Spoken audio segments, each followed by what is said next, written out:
Buenos días, perdón, como siempre llegué tarde a la cita, pero tú sabes, ese tema de que uno planifica las cosas de una manera y el día se va moviendo de otra. Comienzo con el tema y bueno, muy agradecida con las personas que se vayan a conectar a la transmisión en vivo y también saludos y agradecimientos a las personas que muy probablemente la vean en diferido.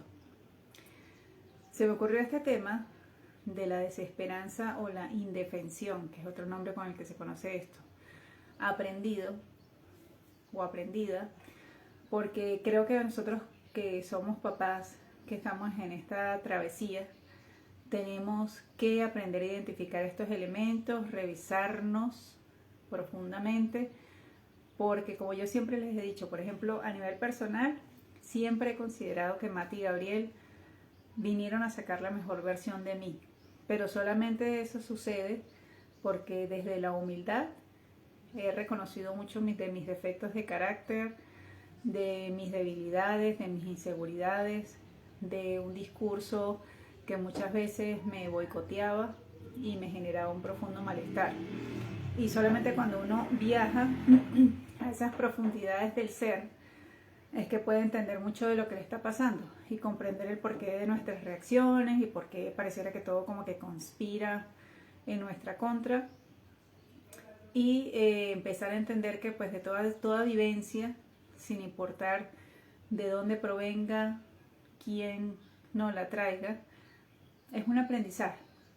Muy bien, es mucho más valioso y va a ser mucho más constructivo verlo siempre desde los aprendizajes porque siento que es una manera de simpatizar con nuestros hijos, donde ellos evidentemente por su reto de la comprensión, todo implica un entrenamiento, todo implica mucho de ese mismo proceso.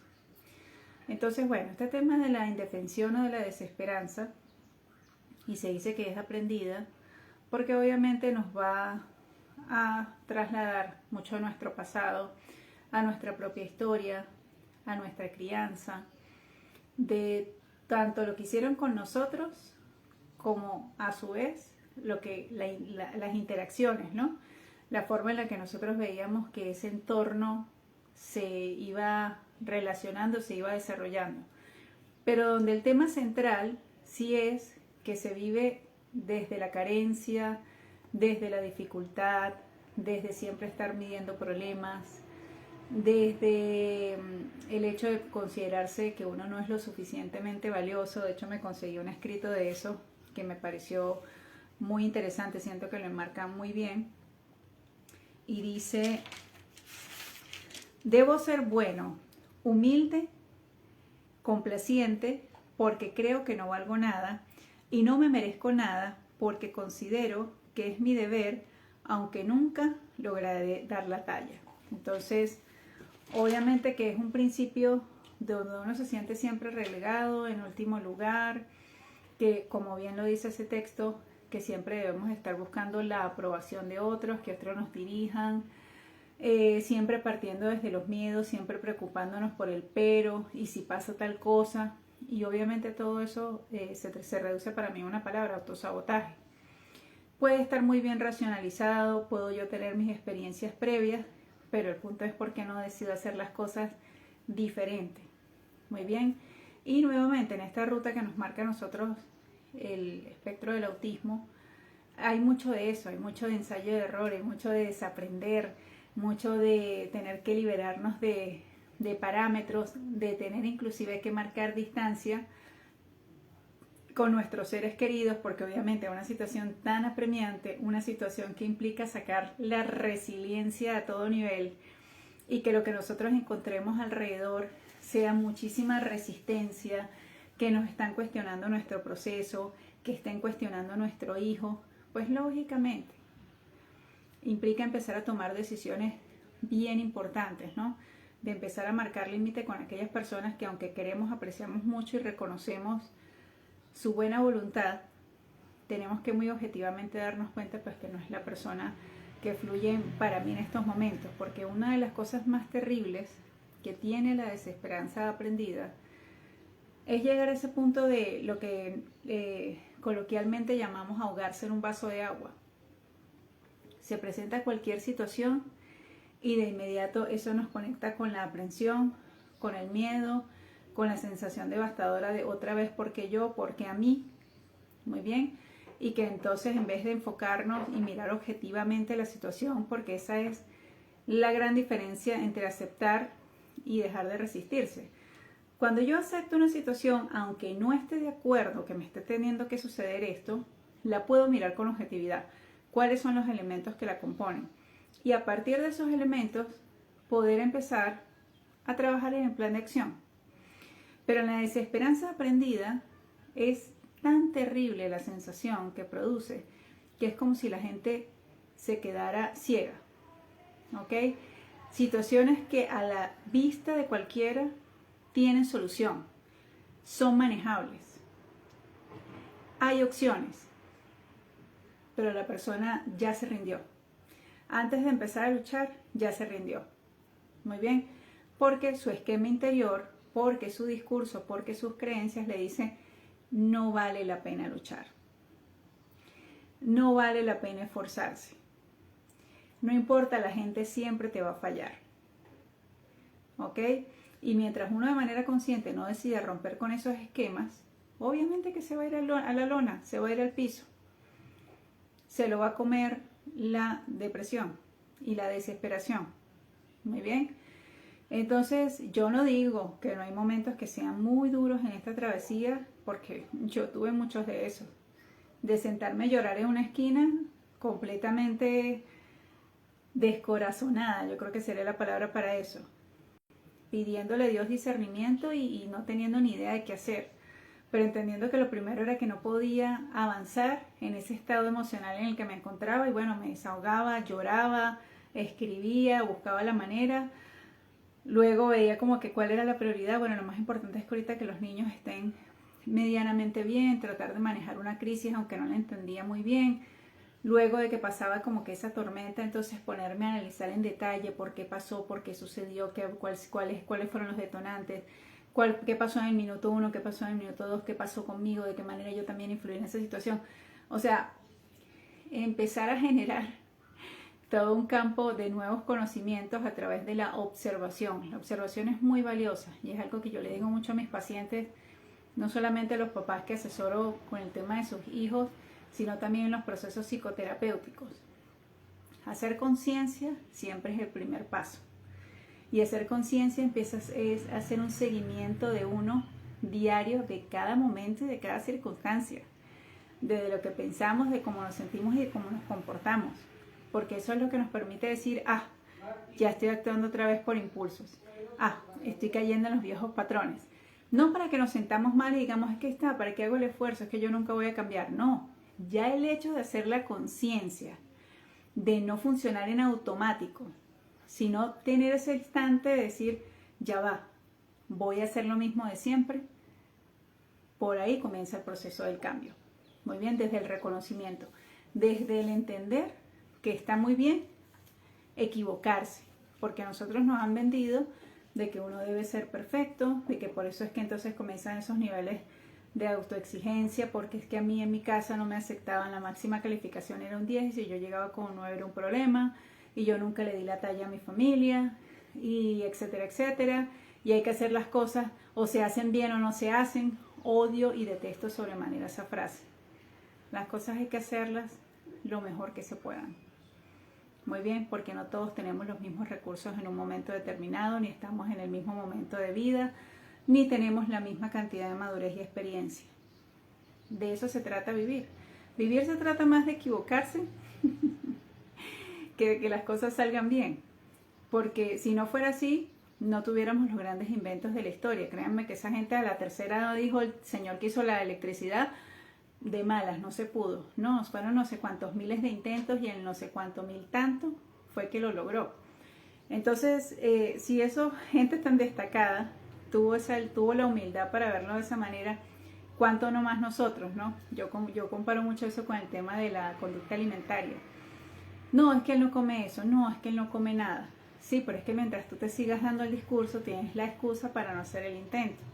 Y no se trata de intentar una, de intentar dos. Yo hubo alimentos que tuve que presentarlos hasta 90 veces para que mis hijos lo aceptaran.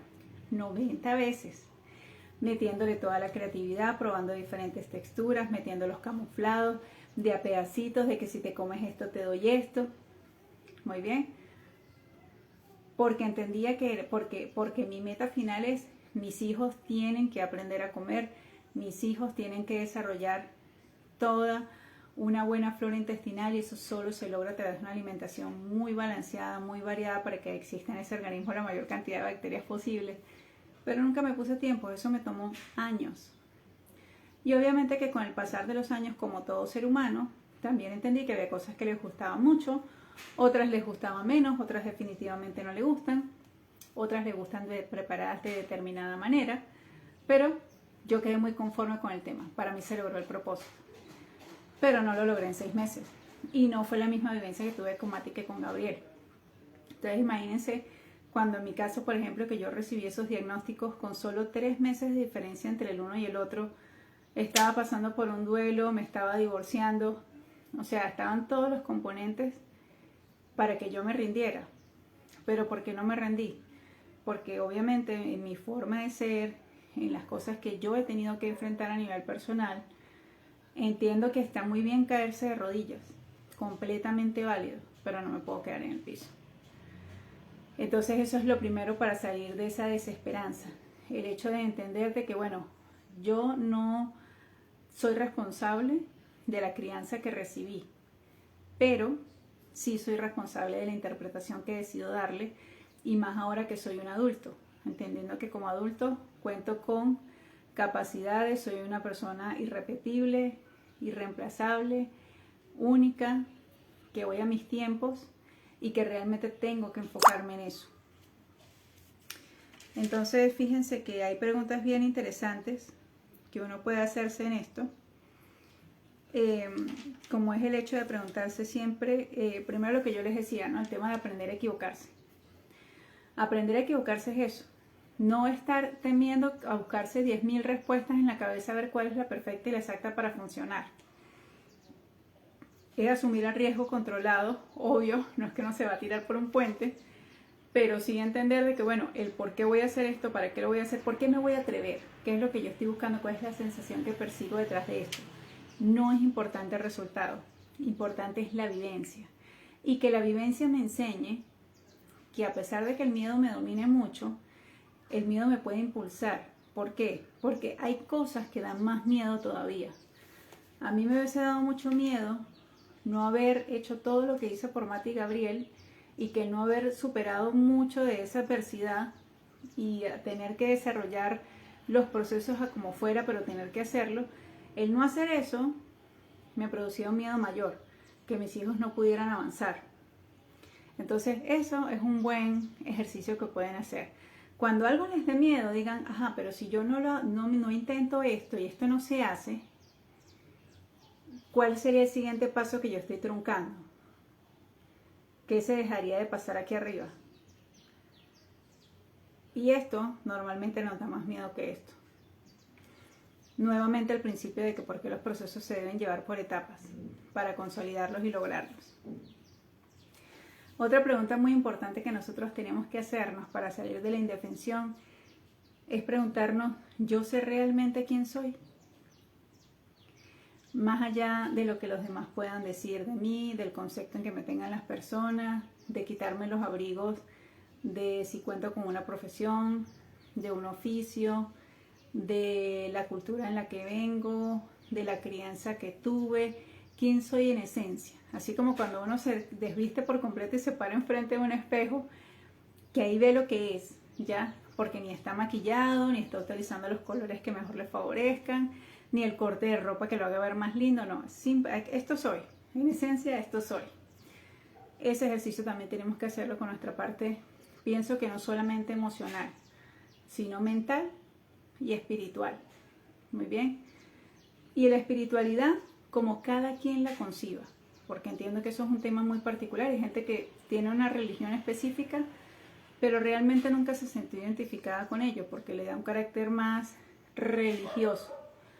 El tema de la espiritualidad tiene que ver con esa conexión directa que yo hago con ese poder superior, bien sea que lo llamemos Dios o bien sea en que lo tengamos enmarcado.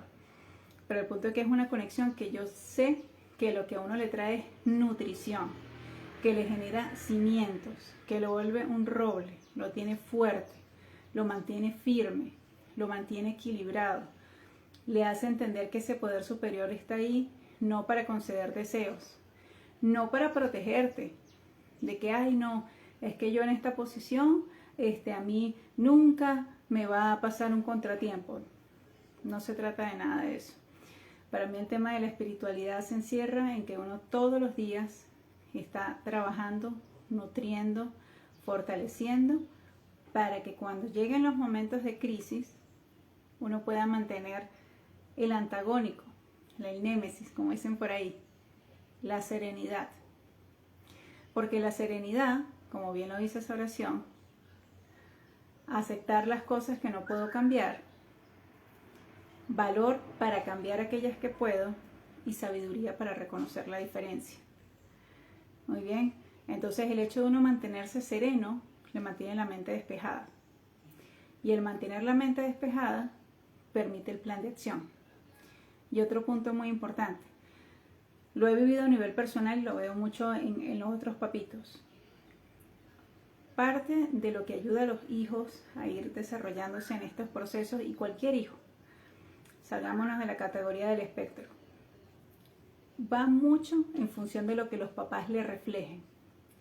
Un hogar donde los papás están en armonía, en serenidad, como yo les digo, en esa posición resiliente, de tratar de sacar mayor provecho a todos los recursos que tienen, de entender de que bueno, que la vida es la vida y siempre pues te va a traer golpes frontales que nos van a afectar a todos, pero que realmente lo importante no fue lo que sucedió, sino la interpretación que le damos, porque ese es un principio muy poderoso de la resiliencia que dice, el dolor es inevitable, pero el sufrimiento es opcional. Entonces ahí, en ese juego de palabras, está enmarcado nuevamente el tema de la desesperanza. El dolor es inevitable, pero el sufrimiento es opcional. Es decir, que en función de mi discurso, de mi sistema de creencias, del potencial que yo decida explotar en esa situación, se me puede volver un completo infierno, o puede ser una situación que, como a todos, al principio nos va a desestabilizar. Tendremos que, bueno, primero regularnos a nivel emocional para desarrollar nuestro plan de acción, ver cuáles son los recursos necesarios, entender por qué nos afecta de determinada manera, que eso es muy pero muy importante, con qué nos conecta, y en función de eso enfrentarla y abordarla. Muy bien. Y aquí, bueno, parte de lo que les venía diciendo. Si es así, ¿por qué te afecta tanto la crítica de los demás? Esto tiene que ver precisamente cuando yo estoy claro de quién soy, ¿por qué me afecta tanto la crítica de los demás? ¿Ok? Y obviamente ahí vamos a encontrar muchas cosas. De repente, bueno, por nuestras propias heridas de infancia, de ausencia, de abandono, de que nos criticaron demasiado, nos sobreexigieron mucho, recibimos maltratos de diferentes maneras. Entonces, por supuesto, en la vida adulta eso se viene a reflejar de muchas formas y hay que trabajarlo. Fíjense que hoy me pasó algo bien simpático. Alguien viene y me escribe, como lo hacen muchas personas, en aras de buscar información de la consulta. Yo tengo un escrito genérico para eso, lo envío. Eso pasó estando yo en plena consulta. La persona que responde dice que bueno, que quería hablar conmigo. Claro, estoy en lo mismo, estoy en la consulta y le digo que pues que con mucho gusto, que cuando desee agendar una consulta pues lo haga. Dejé el tema así y luego cuando vuelvo a revisar el teléfono, entonces veo un mensaje donde la persona quedó a disgusto con mi respuesta. No les voy a decir que me escribió, pero sí quedó a disgusto con mi respuesta. Y en el primer momento pues yo quedo un poco así asombrada y reviso y digo, bueno, ¿será que yo malinterpreté las palabras? O sea, al parecer esta persona estaba planteando, quería algo diferente a la información que yo brindé, pero fue lo que yo comprendí en ese contexto. Pero me hice la pregunta, pero ¿por qué me está afectando las palabras que esta persona está diciendo? A ver, vamos a ver quién soy yo en ese aspecto. esta persona, palabras más, palabras menos, lo que estaba planteando era que yo era muy poco generosa. Y entonces yo dije, bueno, ok, la persona está en su completo derecho de verlo de esa manera porque finalmente el objetivo de lo que ella estaba buscando no lo consiguió de mi parte. Pero eso habla mucho de ella. Quién sabe con qué la conectó, cuál es su personalidad, cuál es su manera de pensar y por qué ella, de entre todas las opciones posibles, decide tomar esa, en la que se siente ofendida. Es lo que yo pues me di cuenta de eso, ¿no? Y de mi lado dije, pues, yo hice lo que consideré que era prudente, lo que haría en el mismo caso de siempre las personas cuando me escriben. Y pues no tengo por qué dar explicaciones de por qué yo sí me considero una persona generosa. Pero finalmente eso sí es lo más importante. Yo estoy clara y entiendo cuál es ese concepto y de qué manera lo vivo dentro de mi vida y me siento muy a paz y a gusto con eso. Pero el tema de por qué se los traigo a colaciones, fíjense cómo en todo momento cualquier persona, alguien que yo ni siquiera conozco, te puede afectar tu día. Un día que empezó bien se puede volver un día turbio, malo, de obsesionarme con ese tema, de cuestionármelo, de preguntárselo a todos los que tengo alrededor para ver si yo actué bien o actué mal, cuando la respuesta está dentro de mí. Pero la respuesta va muy en función de cuando yo estoy clara de mi autoconcepto, cuando estoy clara de quién soy y sobre todo si yo estoy conforme y a gusto con quién soy. Porque ese es otro punto importante, no solamente decir, bueno, sí, yo soy así asado y tengo estos efectos y tal, ok, pero el punto es que tú estás conforme con esa configuración o habrá cositas por ahí para trabajar y mejorar. Porque si no existieran, pues siempre cuando salen estos temas, uno no se movería emocionalmente. Entonces de eso también se trata un poco y el tema es que en esta travesía hay muchos momentos de esos, pero muchísimos momentos que nos confrontan, que nos ponen contra las cuerdas, que nos hace que nos dé muchísimo miedo, que nos sintamos muy, ¿cuál será la palabra para eso? Que inadecuados, o sea que nos falta mucho, que uno no es capaz y crean que yo no voy a ser capaz con esto. Todo el mundo es capaz. En estos días un papá me decía que si le hubiese tocado niña en vez de niño, que él no sabía qué hubiese hecho, porque ya la situación era muy compleja, pero bueno, por el hecho de ser un varón, él siente que hay ciertos procesos que son más fáciles que fluyan, pero que si hubiese sido una niña no hubiese podido. Yo le dije, claro que hubieses podido. Exactamente igual como si antes de tener hijos te hubiesen dicho, ¿qué va a pasar contigo si te toca un hijo especial? Probablemente hubieses dicho esa respuesta y 12 años después que tienes este hijo, lo estás haciendo muy bien. Entonces, el ser humano tiene capacidad de adaptación para todo. Ustedes mismos nunca dejen de sorprenderse de las capacidades que están dentro de ustedes. Y para cerrar, el tema de la comparación con los otros, ¿no? El tema de por qué a otros pues, parece que la suerte como que les sonríe más o como que los procesos se dan de manera diferente o porque yo no he alcanzado, no he consolidado. Y creo que es un tema también de darnos cuenta un poco de la ruta que nuestra vida se ha tenido que trazar. Cuando hace, 11 años atrás que yo recibí los diagnósticos, mi vida en ese momento yo la tenía bien definida con respecto a los objetivos profesionales y tenía bien claro para dónde iba y estaba construyendo esa realidad y estaba muy contenta de todos los espacios que estaba desarrollando. Se presenta la situación de Mati y Gabriel y bueno, pues luego de sentarme a revisar esa situación, el nada que yo quería primero pues llevarlo todo a ejecución, porque yo soy así, mientras más grande el reto mejor para mí, pero llegó un momento donde el agotamiento crónico me venció.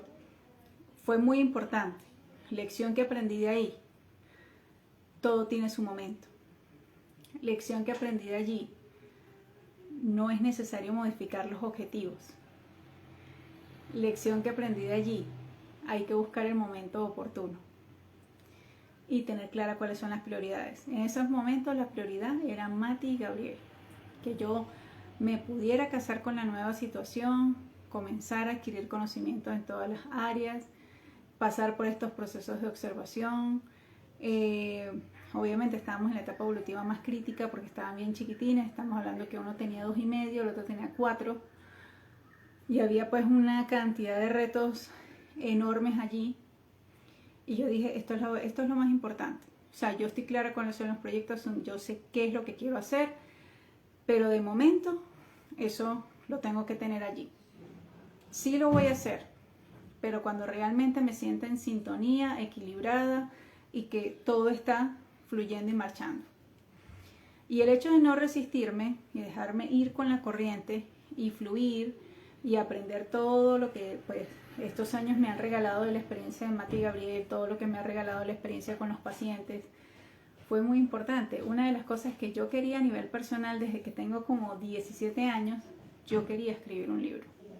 Para mí eso era algo muy importante. Yo no sabía de qué, pero yo quería escribir un libro y quería que fuera algo que impactara sobre los demás, que realmente fuera como un granito de arena puesto en alguna área de la vida de las personas. Y bueno, finalmente esa meta se logró, del tema que yo jamás me imaginé, que fue el tema del autismo y la convivencia con Mati y Gabriel y toda la experiencia que hemos transcurrido durante estos años. Y eso llegó en su momento. El tema de abordar estos procesos precisamente del crecimiento personal, que tantos años atrás pues tenía una connotación tan diferente, pues los caminos de Dios y nuevamente mis grandes maestros Matías y Gabriel me llevaron también a hacer luz y a ser una guía y una orientadora y una posibilitadora de procesos, por decirlo de alguna manera, en la vida de muchas personas, pero en otro tema muy diferente y un tema pues que me apasiona, que amo y que obviamente pues conforma a Mati y a Gabriel. Entonces yo no perdí la congruencia de la vida, de los objetivos que tenía. Me encuentro en esa ruta. Obviamente todas estas plataformas también han sido un proceso clave para eso. Antes, años atrás, yo lo hacía a través de la radio y la televisión en Venezuela. Hoy en día tenemos estos canales, pero el principio es el mismo, es difundir un mensaje. Entonces fíjense que lo otro que les quiero transmitir para ir cerrando es el tema de que cómo estos procesos nos ayudan tanto a la flexibilidad y a la adaptación. Aquí hay mucho de adaptación, todo eso que hacemos con nuestros hijos, que estamos siempre generando el tema, para nuestros hijos se llaman adecuaciones, ¿no? Adecuamos espacios, adecuamos ambiente, preparamos a las personas, nos preparamos nosotros, anticipamos a nuestros hijos, toda esa estructura. Pero toda esa estructura es posible porque nosotros, que somos los capacitadores del proceso, tenemos que ser como las palmas, completamente flexibles, como el bambú. Irnos de lado a lado, ser sumamente creativos, darle la vuelta, a ver cómo muchas veces nos reinventamos, que es otra cosa bien interesante y bonita, el proceso de la reinvención y sobre todo de aprender a sacarle mucho provecho a todas las capacidades y habilidades que tenemos. Cuando yo llegué a vivir aquí a Colombia, pues mis prioridades eran muy simples. Que mis hijos recuperaran calidad de vida con respecto a temas de salud, educación, espacios que tenían que ver con la recreación y seguridad social, o sea, los ambientes donde estuviéramos que fueran seguros. Esos eran mis objetivos. Obviamente para eso había que generar ingresos y pues si bien yo tenía viajando previo antes de mudarnos, ya había logrado como hacer un poquito de nombre y recibía uno que otro pacientico, eso no era suficiente para mantenernos. Entonces con quien era mi esposo y yo decidimos hacer ciertos emprendimientos que tenían que ver con comida. Hacíamos almuerzos, yo hacía dulces, hacía postres, limpiaba casas si me ofrecían, en una época cuidé a unos abuelitos y con la mejor disposición y amor del mundo, porque es que mi objetivo, que era que Mati y Gabriel estuvieran bien, se había consolidado. Yo en ningún momento lo vi como un retroceso, como un fracaso, como cómo es posible que yo después de tantos años de hacerme un nombre, de trabajar en esto, como lo que nunca hice me toca hacerlo ahora. En la vida todo tiene su momento y yo agradezco muchísimo todas esas experiencias y a todas las personas que les serví de alguna otra manera, y agradezco mucho la confianza que esas personas depositaron en mí, porque yo siento que el apoyo era mutuo. Entonces realmente a mí me parece que esas experiencias te forjan el carácter y te enseña mucho de la humildad. Y eso es el tema de la reinvención. Y yo entendía que eso era circunstancial. Yo no me iba a quedar haciendo eso. Pero bendito sea el Señor, gracias a esas habilidades que yo tengo adicionales, a esa gran capacidad que yo vi en mi hogar, en mi mamá y mi papá, que fueron unas personas muy trabajadoras, lo siguen siendo hasta el día de hoy, fue lo que me hizo sin ningún problema hacer esa transición de pasar de ser la doctora Ámbar Ardila a ser simplemente Ámbar, la que cocina o la que limpia o la que cuida. Hasta que bueno, a la par de hacer todo ese proceso, nuevamente yo no abandoné mis proyectos ni mis metas, la seguí trabajando allí de poquito a poquito, poniendo el grano de arena. Vino la época del confinamiento, que sé que para muchas personas pues desafortunadamente, aparte de las pérdidas físicas, ¿no?, que todos en cada familia tuvimos que sufrir, pues tal vez les cambió mucho la vida también con respecto a lo que estaban haciendo. Y pues bueno, para mí esta ventana me abrió las puertas a mucho de lo que hago hoy en día con todos ustedes. Entonces la vida se trata de eso, de no resistirse a los cambios, de estar dispuestos a reinventarnos, estar dispuestos a entender que uno siempre no va a estar aquí. La vida tiene sus curvas, tiene su equilibrio y que no siempre se puede estar arriba. A veces vamos a estar en la mitad, a veces vamos a estar abajo porque hay cosas y procesos que aprender, experiencias que nunca habíamos tenido. La vida me ha regalado unas cuantas de esas, de verdad que han sido golpes muy, muy duros, muy duros. Que yo siempre he dicho en el momento, no sé por qué estoy viviendo esto, o jamás me imaginé que íbamos a tener que vivir esto, y no sé cómo vamos a salir, pero estoy segura de que vamos a salir de esto.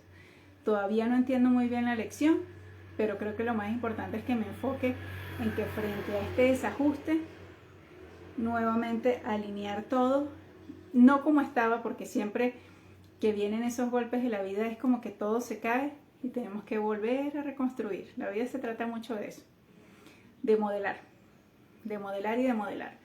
Pero el hecho de que el punto más importante es que estemos dispuestos a dar ese paso. Eso es lo que vence la resistencia. Cuando digo, no, es que no puede ser, es que esto es imposible, no, es que yo no. No. O sea, esto es un tema de que ya pasó, ya se te cayó la torre, están todos los cubos en el piso. Ahora vamos a ver en función de esta circunstancia cómo la vamos a armar y seguro se nos va a caer 20 veces hasta que logremos la fórmula correcta. Pero el tema es disposición, para resumírselo en una palabra. Entonces, bueno, eso es lo que quería compartir con ustedes la mañana de hoy. Muchísimas gracias a todas las personas que se conectaron. Gracias también a aquellas personas, María Gabriela, por aquí vi también a Eli. Y bueno, todas las personas que se conectaron, muchísimas gracias. Espero que tengan una excelente tarde, una bendecida semana. Y si Dios lo permite, nos vemos por acá el próximo domingo.